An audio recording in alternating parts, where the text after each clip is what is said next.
What happened to El Chapo's deadliest hitman? Antonio Jaguar Marrufo, a high-ranking member of the Sinaloa Cartel and one of Joaquin El Chapo Guzman's most notorious assassins, has been extradited from Mexico to the US to face federal fraud charges, officials said. His extradition was announced Tuesday night in a press release issued by the Justice Department.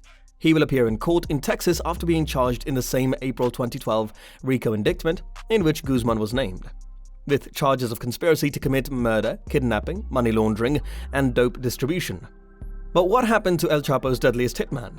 Well, stay tuned till the end to find out. The FBI's El Paso division is very pleased with Mexico's efforts to bring to justice one of the most violent criminal enterprises that terrified the El Paso and Juarez area, said FBI agents. In charge, Emerson Bowie Jr., the cooperation between the law enforcement agencies of our two countries is a powerful force in disrupting the criminal activities of the Sinaloa Cartel that create fear and threaten safety of our citizens. Among other members of the Sinaloa Cartel indicted in 2012 was Ismael El Mayo Zambada Garcia, Guzman's alleged partner.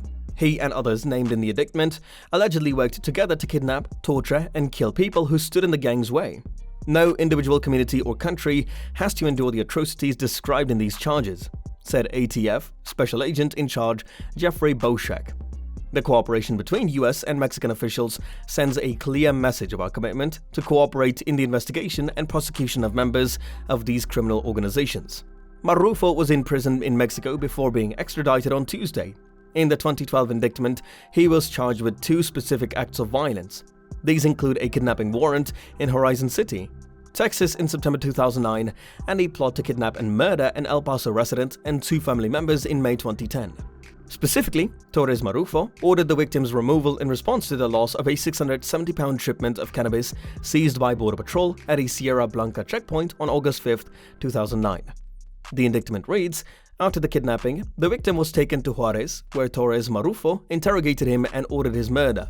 On September 8, 2009, the victim's mutilated body was discovered in Juarez.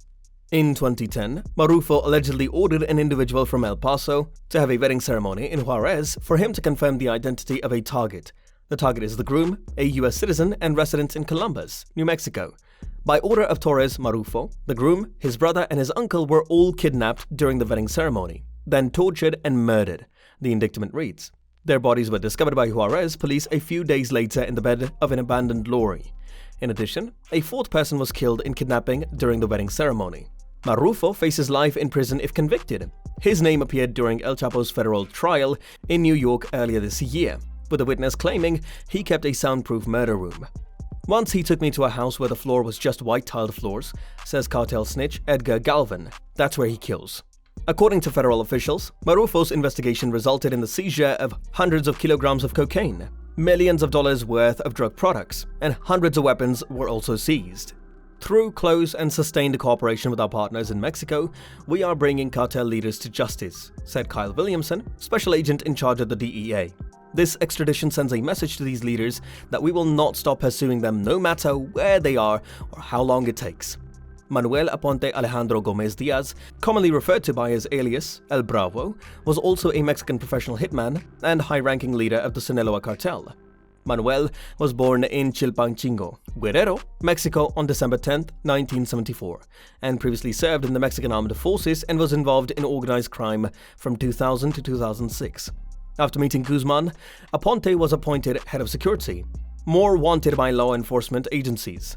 Aponte helped Guzman escape, building several tunnels in northern Mexico. Since Guzman's arrest in 2014, Aponte has been fighting for domination of the Sinaloa gang. And on April 9, 2014, Aponte was tortured and shot multiple times, along with his other associates, and his body was dumped in Sinaloa. So what are your thoughts on this? Let us know in the comments section. Make sure to give this video a thumbs up and subscribe to our channel for more videos like this. See you in the next one.